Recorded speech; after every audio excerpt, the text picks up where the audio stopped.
Hello friends, welcome to our session. मेरा नाम अंकित तिवारी और आज इस मैथ्स ऑप्शनल की बुक लिस्ट सीरीज में we are going to discuss the complete book list to cover mathematics optional paper 2। ठीक, जो पेपर 1 के मेरे 6 टॉपिक्स थे उनके लिए मैंने बुक लिस्ट जो है वो प्रीवियस सेशन में कवर कर लिया है। अगर आपने नहीं देखा है तो आप स्टडी IQ IAS के यूट्यूब चैनल पे सर्च करेंगे तो आपको मिल जाएगा इजीली। ठीक, तो आज मेरा एम क्या है कि अगर कोई बच्चा स्क्रैच से स्टार्ट कर रहा है प्रिपरेशन को तो कौन कौन सी किताबें रेफर करके वो पूरा का पूरा पेपर 2 के सिलेबस को कवर कर सकता है। ठीक, तो चलिए डिस्कशन को आगे ले चलते हैं। बट डिस्कशन को आगे ले जाने से पहले ठीक, अगर मैं ये देखूंगी sir why to choose mathematics optional, ठीक, मुझे मैथमेटिक्स ऑप्शनल चूज क्यों करना चाहिए, तो this is the data of 2023 released by UPSC in its annual report. ठीक, इन इट्स एनुअल रिपोर्ट। तो यहां पर अगर मैं मिनिमम थ्रेशोल्ड रखूं 250 प्लस एस्पिरेंट का जिन्होंने मेंस लिखा है एक पर्टिकुलर ऑप्शनल के साथ। ठीक, बहुत सारे ऑप्शनल्स ऐसे होते हैं जिनमें 30-40 स्टूडेंट्स ही अपीयर होते हैं। ठीक, तो अगर उस क्राइटेरिया को मैं मिनिमम 250 प्लस का थ्रेशोल्ड रखूं, ठीक, तो 250 प्लस स्टूडेंट्स ने जितने भी ऑप्शनल चूज किए हैं उसमें से हाईएस्ट सक्सेस रेट कौन से ऑप्शनल का है, दिस इज मैथमेटिक्स 9.7%। तो अगर आपका बैकग्राउंड मैथ्स है, आपने इंजीनियरिंग की है या आपने ग्रेजुएशन किया है या क्लास 12th तक के आपका जो कैलकुलस वाला पोर्शन था, ठीक है, कि मैथ्स का वो बेसिक पोर्शन होता है, तो अगर वो स्ट्रांग है तो आप मैथमेटिक्स ऑप्शनल चूज कर सकते हैं because it is one of the highest success rate optional. ठीक, तो ये हो गया एक रीजन। अगर मैं 2024 की बात करूं तो इतने सारे एस्पिरेंट्स ने 2024 का एग्जाम क्रैक किया है with mathematics as an optional. इसके अलावा अगर आप मुझसे कनेक्ट करना चाहते हैं, this is my email ID ankit.tiwari@studyIQ.com और this is the Telegram channel AT_UPSC_maths। ठीक, हमने स्टडी IQ IAS के यूट्यूब चैनल पे एक मैथमेटिक्स ऑप्शनल का क्रैश कोर्स भी लॉन्च किया है जिसमें हर एक टॉपिक का हर एक बेसिक्स हम लोग कवर कर रहे हैं plus few questions also we are solving. ठीक, तो उन सब का आपको प्लेलिस्ट वगैरह और हैंड रिटन PPTs यहाँ पे मिल जाएंगे। अब देखिए, अगर मैं आपसे बात करूं कि सर पेपर 2 का सिलेबस क्या क्या है, I talk about the syllabus of paper 2। ठीक, पेपर 2 भी दो पार्ट में डिवाइडेड है, पार्ट 1 एंड पार्ट 2। जैसे पेपर 1 डिवाइडेड था दो पार्ट में, अब पार्ट 1 में यहां पर बस डिफरेंस ये है कि we have 4 topics in part 1। That is first is modern algebra,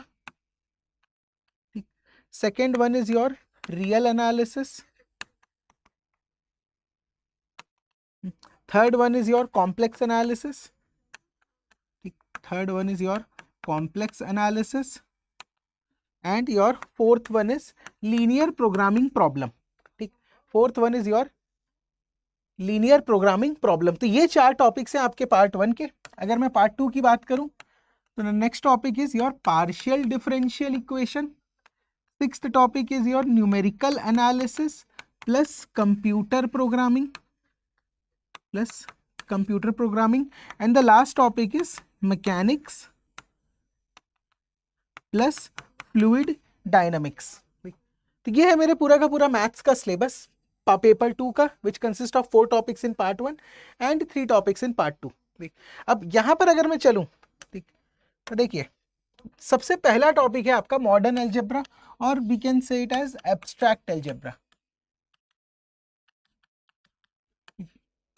यहां पर स्टूडेंट्स थोड़ा सा चैलेंज फेस करते हैं। ठीक, देखो रीजन ये है चैलेंज फेस करने का कि this is not your conventional maths topic. यहाँ पर आपके पास कोई थ्योरम कोई फॉर्मूला नहीं है जिसपे मैं नंबर्स पुट करूंगा और मुझे एक आंसर मिल जाएगा। ठीक है, this topic doesn't work like this. यहाँ पर क्या होगा, यहाँ पर आपको कंसेप्चुअल डेफिनेशन समझनी पड़ेगी। बेसिकली आपको एक सेट देगा। ठीक, इनिशियली आपको यहाँ पर क्या मिलेगा, एक सेट मिलेगा। अब ये सेट ऑफ नंबर्स हो सकता है, ठीक, ये सेट ऑफ पॉलिनोमियल्स हो सकता है, ये सेट ऑफ मैट्रिसेस हो सकता है। ठीक, ये सेट किसी भी चीज का हो सकता है। ठीक है, elements, numbers, polynomials, it can be set of anything. अब ये अगर कुछ स्पेसिफिक कंडीशन सेटिस्फाई करता है तो ग्रुप कहलाएगा। ठीक, अगर ये कोई पर्टिकुलर कंडीशन सेटिस्फाई करता है, सेट ऑफ कंडीशंस, तो मैं इसे रिंग कहता हूं। ठीक, तो मैं इसे साइक्लिक ग्रुप कहता हूं। ठीक, तो यहां पर आपको क्या करना है, यहां पर आपके पास लिस्ट ऑफ कंडीशंस है, वो कंडीशंस आपको हर एक सेट पे अप्लाई करना है और ये चेक करना है कि क्या उसके एलिमेंट्स उस कंडीशन को सेटिस्फाई कर रहे हैं या नहीं। ठीक, this is not your like your conventional maths. ठीक, तो यहाँ पर क्वेश्चन सॉल्व नहीं करना होता है। ठीक, यहाँ पर आपको बेसिकली कंडीशंस को वेरीफाई करने होते हैं। ठीक, तो यहाँ से अगर आप क्वेश्चन देखोगे तो जनरली क्वेश्चंस पूछे जाते हैं होमोमॉर्फिज्म वाली प्रॉपर्टीज से, आइसोमॉर्फिज्म की प्रॉपर्टीज से पूछे जाते हैं, रिंग सब रिंग पे क्वेश्चंस आते हैं, Euclidean domain, unique factorisation domain and principal ideal domain. ठीक है, जो डोमेन्स वाले क्वेश्चन है रिंग थ्योरी में, यहाँ से सवाल पूछे जाते हैं। अगर मुझे इस टॉपिक को कवर करना है, देखो, तो बेस्ट बुक मेरे पास जो अवेलेबल है वो है Joseph galleon, contemporary abstract algebra. ये टॉपिक की खराब बात ये है कि यहाँ पर सवाल तो बन जाएंगे बट फील नहीं आएगा। ठीक है, क्योंकि क्वेश्चन जो है वो हमारे कन्वेंशनल तरीके से नहीं बनते हैं, this is an abstract topic. ठीक, तो ये एक इसका डिसएडवांटेज है। बट एडवांटेज ये है कि there are list of 30 to 40 question जो बार बार रिपीट हो रहे हैं। यहाँ पर आपके पास इनफाइनाइट नंबर ऑफ क्वेश्चंस नहीं है, यहाँ पर वही लिमिटेड सेट ऑफ क्वेश्चंस है जो बार बार रिपीट होते हैं। ठीक, दूसरा एडवांटेज इस टॉपिक में ये रहता है कि यहाँ पर कोई कन्वेंशनल आंसर राइटिंग का तरीका नहीं है। यहाँ पर आपके लिए just a second, there is know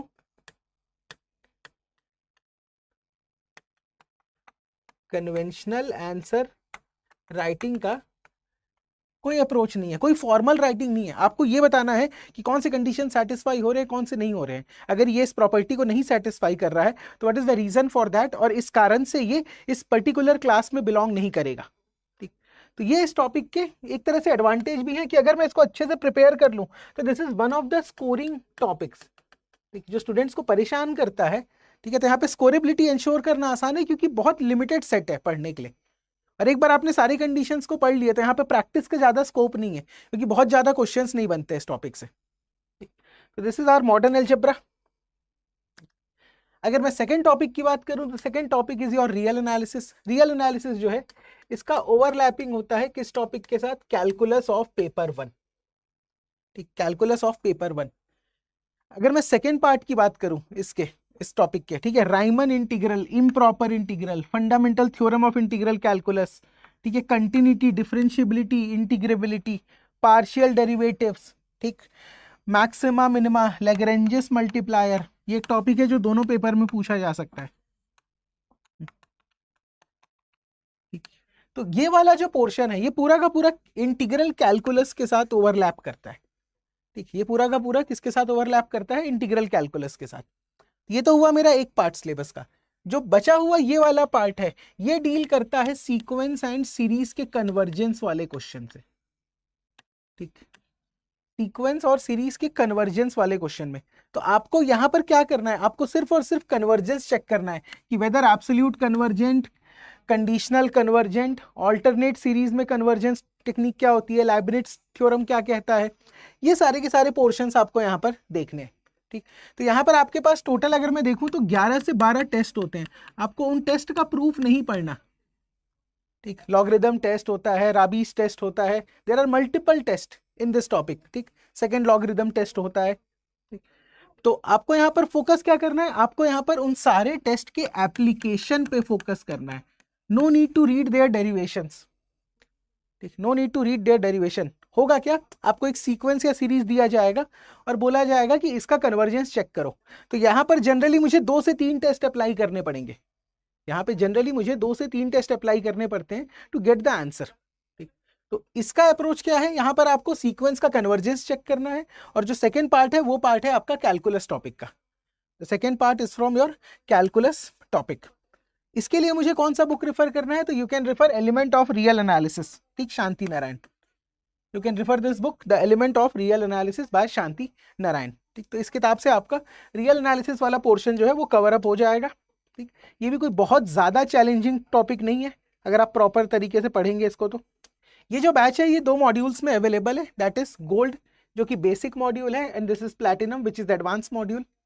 gold batch में आपके live classes plus recorded lectures, PYQs plus 18 month validity. तो ये इसके बेसिक फीचर्स हैं गोल्ड बैच के। अगर मैं प्लैटिनम बैच की बात करूं तो प्लैटिनम में गोल्ड बैच के तो सारे फीचर्स हैं, प्लस एक्स्ट्रा में we are providing mentorship support. Test series included इस प्लैटिनम बैच में, that is 17 sectional 4 full length test. इसके साथ साथ आपको 17 टॉपिक्स के रिवीजन शीट मिलेंगे, 30 months validity, special answer writing sessions. तो ये पूरा का पूरा आपका platinum batch, this is an advance batch. तो आप अपने अकॉर्डिंगली बैचेस को देख सकते हैं ज्वाइन करने के लिए। ठीक, बट डेट याद रखना 2 जून से स्टार्ट हो रहा है, और by using this discount code AT live आप इस कोर्स को एट ए डिस्काउंटेड प्राइस पे एनरोल कर सकते हो। ठीक, तो ये तो हो गया मेरा मैथमेटिक्स ऑप्शनल का जून बैच। हमने रियल एनालिसिस डिस्कस कर लिया। Let us discuss complex analysis. It is one of the most easiest topic of your syllabus. ठीक, it is one of the most easiest topic of your syllabus. कहाँ कहाँ पे focus करना है sir? सबसे पहले फोकस करना है एनालिटिक फंक्शन। क्या मेरा फंक्शन डिफरेंशिएबल है किसी आपका रीजन में? चेक करने के लिए we always use Cauchy Riemann equation, एक तो कार्टेशियन कोऑर्डिनेट में और एक पोलर कोऑर्डिनेट में, आर और थीटा के फॉर्मेट में, एक होता है एक्स वाई के फॉर्मेट में। ठीक, तो this is your Cauchy Riemann equation. ठीक, कॉशी थ्योरम बेसिक्स है। ठीक, कॉशी इंटीग्रल फॉर्मूला, यहां से क्वेश्चन आता है, कॉशी इंटीग्रल फॉर्मूला। ठीक, देखो पावर सीरीज एक्सपेंशन आपको पढ़ना है, Taylor series and Laurent series. ठीक, Taylor series and Laurent series यहाँ पे मेंशन भी है, Taylor series and Laurent series. ठीक, इसके बाद जो मोस्ट इंपॉर्टेंट पार्ट है जहां से सबसे ज्यादा 15 मार्कर क्वेश्चन बनते हैं, one is Cauchy residue theorem and another is contour integration. Contour integration क्या कह रहा है? Application of theorems of complex analysis in real world integration या इन रियल फंक्शन इंटीग्रेशन। ये जो कॉशी थ्योरम होते हैं, यहां से आंसर इतना जल्दी आता है, ठीक है, इतना इजी होता है इंटीग्रेट करना इस मेथड के थ्रू, कि जो मेरे पास रियल टाइम डोमेन फंक्शंस होंगे उनको मैं पहले चेंज करूंगा कॉम्प्लेक्स डोमेन में। ठीक, वहां पर कॉशी थ्योरम अप्लाई करके इंटीग्रेशन करूंगा और फिर वापस से उसको मैं टाइम डोमेन में, रियल डोमेन में चेंज कर दूंगा। तो this is the meaning of contour integration. This is the meaning of contour integration. भाई 15 मार्कर क्वेश्चन या तो कंटोर से आएगा नहीं तो कॉशी रेसिड्यू से आएगा। 10 मार्कर क्वेश्चन जो है वो कॉशी इंटीग्रल फॉर्मूला से आएगा, पावर सीरीज एक्सपेंशन से आएगा। ठीक, और कभी कभी कॉशी राइमन इक्वेशन से भी क्वेश्चन पूछ लेते हैं। ठीक, तो it is one of the most easiest topic, ठीक है, मोस्ट स्कोरिंग टॉपिक। और इसको कवर करने के लिए you can refer Krishna series,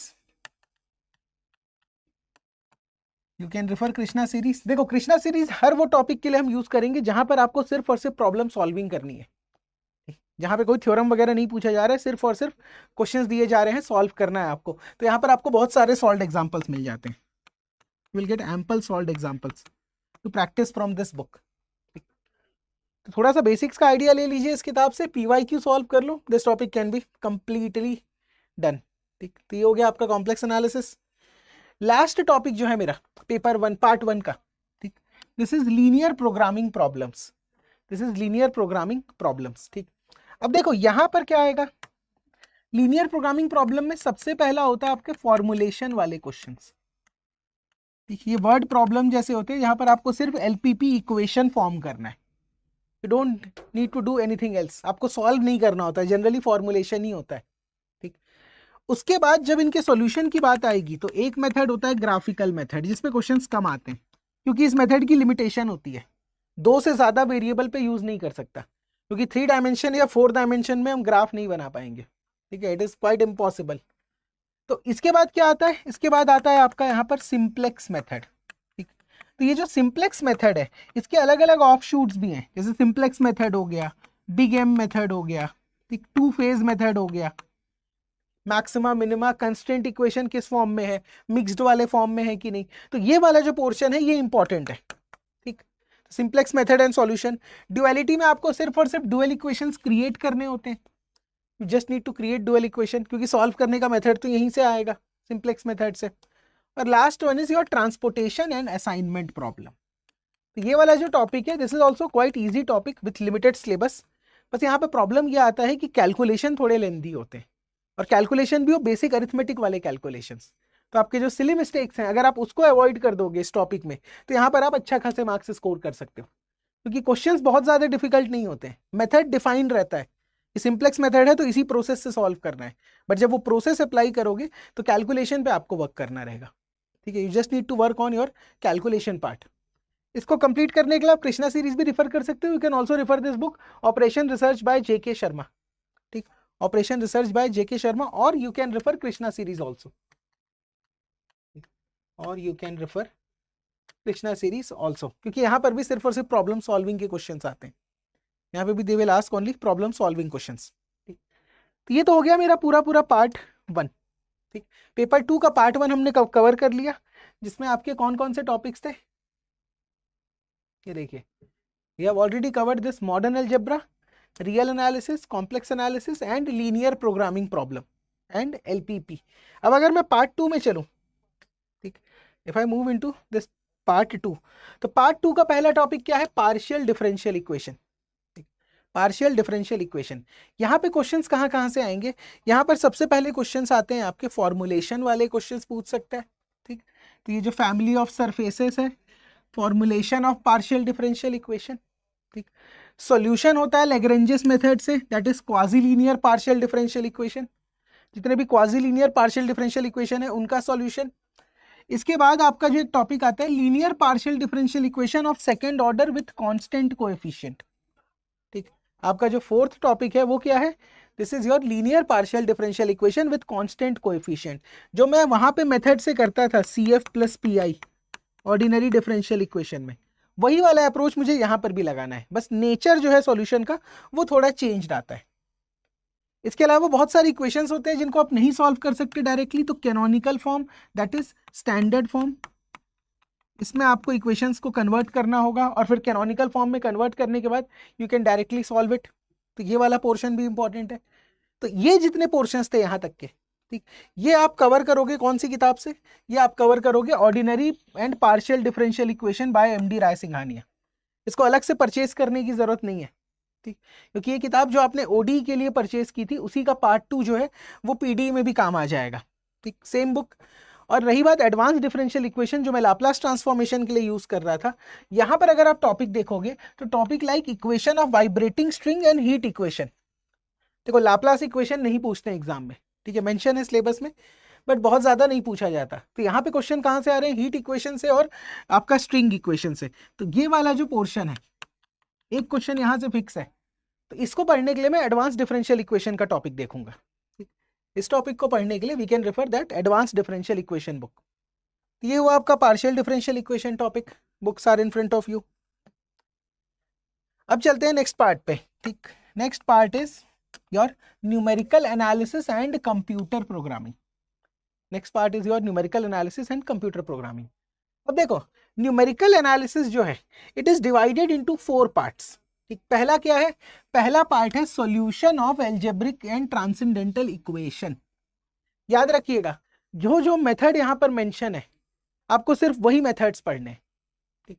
अगर आप बुक रेफर करोगे तो बुक में बहुत सारे मेथड्स होते हैं जो मेरे सिलेबस में नहीं है, तो जितने मेथड्स यहां पर मेंशन है उतने ही क्वेश्चंस आपको सॉल्व करने हैं। तो पहला क्या है? Solution of algebraic equation by bisection, by regular falsi and by Newton Raphson method. Second type क्या होगा? Solution of system of linear equation, ठीक। This is your second type, solution of system of linear equation. इसके लिए मेरे पास अलग अलग method है, Gaussian elimination, Gauss Jordan, Gauss Seidel. उतने क्वेश्चंस यहाँ से नहीं आते, आते हैं यहाँ से Newton's forward backward and Lagrange's interpolation method, ठीक है। Newton's forward interpolation, backward interpolation and Lagrange's interpolation method, ठीक। जब वहां पे इंटरवल कांस्टेंट होता है तो न्यूटन वाला मेथड अप्लाई करते हैं, जब इंटरवल गैप कांस्टेंट नहीं है तो we can use Lagrange's interpolation method. तो 2 पार्ट हुए सिलेबस के न्यूमेरिकल एनालिसिस के, solution of algebraic equation, solution of system of linear equations. अब जो थर्ड पार्ट है आपका वो है न्यूमेरिकल इंटीग्रेशन, ठीक। वो है न्यूमेरिकल इंटीग्रेशन जिसमें ट्रेपेजॉइडल रूल, सिम्पसन 1/3 रूल और सिम्पसन 3/8 रूल, ये 2 रूल आ जाते हैं, एंड गॉसियन क्वाड्रेचर फॉर्मूला। तो ये आपको 4 फॉर्मूलेस पढ़ने हैं किसमें? न्यूमेरिकल इंटीग्रेशन वाले टॉपिक में। और आखिरी पार्ट है आपके सिलेबस का numerical solution to ODE, numerical solution to ODE, जिसमें आता है आपका RK method and Euler's method. अब यूलर्स में दोनों मेथड होते हैं, Euler's method and Euler's modified method, ठीक। यूलर्स मेथड भी पूछते हैं और यूलर्स मॉडिफाइड मेथड भी पूछते हैं। तो this is your complete numerical analysis, जिसको मैं 4 पार्ट्स में ब्रेक कर सकता हूँ, which can be broken down into 4 parts, ठीक। अब इसको आप कवर कहाँ से करोगे? इसके लिए आप कोई भी किताब रिफर कर सकते हो, जैसे Jain and Iyengar numerical methods के लिए, ठीक। You can refer Jain and Iyengar for by this numerical methods. एक और किताब आती है BS गरेवाल, ठीक, उसको भी आप देख सकते हैं, बट BS गरेवाल वो जनरल मैथ्स वाली नहीं, ठीक। एक छोटी सी बुक आती है न्यूमेरिकल एनालिसिस करके, ठीक है। BS गरेवाल अलग से किताब आती है न्यूमेरिकल एनालिसिस की, वो जो एक मोटी सी किताब आती है वो वाली नहीं, जो आप ग्रेजुएशन में पढ़ते थे, दैट्स अ डिफरेंट बुक। एक BS गरेवाल न्यूमेरिकल एनालिसिस की अलग से आती है, तो या तो उस किताब को रेफर कर लो और you can refer this Jain and Iyengar. ठीक, तो ये रहा मेरा न्यूमेरिकल एनालिसिस वाला पार्ट। अब देखिए जो सेकेंड पार्ट है, एक्चुअली मैं इसके लिए बुक बताना चाह नहीं रहा था आपको, कंप्यूटर प्रोग्रामिंग। ठीक, कंप्यूटर प्रोग्रामिंग के लिए मैं आपको कोई बुक सजेस्ट नहीं करना चाह रहा था। रीजन ये है कि एक्चुअली ये जो टॉपिक है ये हम पढ़ते हैं डिजिटल इलेक्ट्रॉनिक्स में, कि आपको बाइनरी सिस्टम्स के बारे में पढ़ना। ठीक, बेसिकली यहाँ पर आपको क्या क्या पढ़ना है, देखो सबसे पहले आपको different type of number system and their conversion, decimal, binary, octal, hexadecimal, ये जो 4 टाइप के नंबर सिस्टम्स हैं उनका आपको कन्वर्जन पढ़ना है। इसके साथ साथ आपको पढ़ना है logic gate operations, basic logic gate operation, truth table, Boolean algebra, normal forms. Generally question जहां से आते हैं वो यहां से आते हैं, बेसिक्स ऑफ योर कंप्यूटर। ठीक, बेसिक्स ऑफ योर कंप्यूटर क्या क्या बोला मैंने पढ़ने के लिए, number system and their conversion, Boolean algebra, logic gate, truth table, ठीक है, वो नॉर्मल फॉर्म्स वगैरह जो हो गए, और एंड में एल्गोरिदम एंड फ्लो चार्ट। ठीक, तो ये भी कई बार पूछ लेता है, एल्गोरिदम्स एंड फ्लो चार्ट। ठीक, but algorithm and flow chart किसके पूछ रहा है, ये न्यूमेरिकल एनालिसिस वाले फॉर्मूले इसके। जो मेथड आपने यहाँ पर सीखा है उस मेथड को आपको एल्गोरिदम और फ्लो चार्ट के बेसिस पे रिप्रेजेंट करना। ठीक, तो ये है कंप्यूटर प्रोग्रामिंग का सिलेबस। बहुत सारे जो यहाँ पे टॉपिक मेंशन्ड है, कंसेप्ट ऑफ मेमोरी वगैरह, वो थ्योरेटिकल क्वेश्चंस है, यूपीएससी ने आज तक पूछा नहीं है कभी मैथ्स में। ठीक, क्योंकि मैथ्स में थ्योरी वाले क्वेश्चंस नहीं बनते हैं, तो उन्होंने नहीं पूछा है। अब इसको कैसे पढ़ोगे, देखो इसको पढ़ने के लिए ना ये बुक तो मत देखो, पहला प्रेफरेंस मैं आपको दूंगा, स्टडी IQ IAS के चैनल पे जाइए, और स्टडी IQ IAS के चैनल पे मैथमेटिक्स की जो प्लेलिस्ट है या मैथ्स ऑप्शनल का जो क्रैश कोर्स है, उस क्रैश कोर्स में मैंने ये टॉपिक पहले ही कवर कर लिया है, तो आप वहां से लेक्चर्स को देख सकते हो। ठीक है, मैथ्स ऑप्शनल क्रैश कोर्स में आपका कंप्यूटर प्रोग्रामिंग आई थिंक 5 से 6 लेक्चर्स में मैंने कवर कर लिया है। क्योंकि ये जो किताब है ये मैंने अपने ग्रेजुएशन में पढ़ा था, A Anand Kumar, fundamental of digital circuits. इसको परचेज बिल्कुल नहीं करना है, क्यों, क्योंकि आप इसमें फंस जाओगे, पूरी किताब आपके कोई काम की नहीं है, आपकी किताब में सिर्फ 1 से 2 चैप्टर ही काम के, स्टार्टिंग के, जो बेसिक्स के बारे में डील कर रहा है, जो लॉजिक गेट के बारे में डील कर रहा है, जो नॉर्मल फॉर्म के बारे में डील कर रहा है, जो ट्रुथ टेबल के बारे में डील कर रहा है। ठीक, एंड और नॉट गेट सबको पता है, बट थोड़े से एडवांस गेट भी सीखने हैं, जैसे कि NAND gate, NOR gate, XOR gate, XNOR gate. ठीक, तो यहाँ पर आपका ये बुक के जो शुरू के 2 चैप्टर्स हैं, बट मैं फिर भी कह रहा हूँ ये बुक मत परचेज कीजिएगा, क्योंकि आप खो जाएंगे इस किताब में। मैथ्स ऑप्शनल के लिए नहीं है किताब, ये किताब लिखी गई है इंजीनियरिंग के लिए, डिजिटल इलेक्ट्रॉनिक्स टॉपिक के लिए। बट हाँ, जो सिलेबस है जहाँ से क्वेश्चंस आ रहे हैं, ठीक, उसके लिए इसके जो स्टार्टिंग के 2 चैप्टर्स हैं दैट आर सफिशिएंट। ठीक है, दैट आर सफिशिएंट। बट मैं फिर भी कहूंगा कि किताब लेने से पहले आप यूट्यूब पे जाकर उन लेक्चर्स को देख लीजिए और PYQ बना लो, आराम से बन जाएगा, इससे ज़्यादा इस टॉपिक के लिए परेशान नहीं होना है। ठीक, तो this is my numerical analysis and computer programming. Last topic जो है आपका ये है मैकेनिक्स एंड फ्लूइड डायनामिक्स। ठीक है, this is physics portion of your syllabus.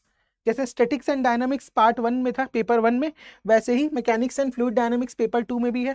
ठीक, तो सबसे पहले अगर मैं बात करूं मैकेनिक्स की, यहाँ पर आपके क्वेश्चंस कहाँ से आएंगे, यहाँ पर आपके मोस्टली क्वेश्चंस आते हैं मोमेंट ऑफ इनर्शिया पे एक सवाल आ सकता है। ठीक, motion of rigid body in 2 dimension, motion of rigid body in 2 dimension, जिसमें आपको ये भी देखना है कि कई बार स्फीयर वगैरह के क्वेश्चंस बनते हैं जहां पर प्योर रोलिंग और इसके साथ में रोलिंग प्लस स्लाइडिंग। ठीक, तो ये वाला पार्ट भी एक आ जाता है। ठीक, प्योर रोलिंग के भी क्वेश्चंस हो सकते हैं, रोलिंग प्लस साइड स्लाइडिंग के भी क्वेश्चंस हो सकते हैं। कुछ स्पेसिफिक क्वेश्चंस होते हैं कि रॉड स्लाइड कर रहा है कि नहीं कर रहा है। ठीक, तो देखो यहाँ पे जो आपके पास किताब है, ठीक, किताब है कृष्णा सीरीज मैकेनिक्स की बुक, मैकेनिक्स के लिए एक ही किताब है, कृष्णा सीरीज मैकेनिक्स पार्ट। ठीक, अब इस किताब में बहुत सारे डिफरेंट डिफरेंट केसेस दिए हुए हैं, बट कुछ जनरलाइज्ड केसेस लाइक स्फीयर, कुछ जनरलाइज्ड केसेस लाइक रॉड, ये दो तीन केसेस आप कवर कर लेना, बहुत डेप्थ में जाने की जरूरत नहीं है यहाँ पर। ठीक, ये तो हो गया रिजिड बॉडी की बात। और यहाँ पे क्वेश्चंस कहाँ से आते हैं, और यहाँ पे आते हैं लैग्रेंजेस इक्वेशन से और हैमिल्टन इक्वेशन से। ठीक, यहाँ से क्वेश्चंस आते हैं लैग्रेंजेस और हैमिल्टन इक्वेशन से। ठीक, तो ये भी कई बार स्टूडेंट्स ने कहा है कि सर लैग्रेंजेस और हैमिल्टन इक्वेशन एक बार मतलब प्रॉब्लम आती है, तो ये लैग्रेंजेस और हैमिल्टन मैं आपको अलग से कवर करा दूंगा। ठीक, क्योंकि इन दोनों टॉपिक्स को पढ़ने के लिए आपको जनरलाइज्ड कोऑर्डिनेट्स के बारे में समझना पड़ेगा।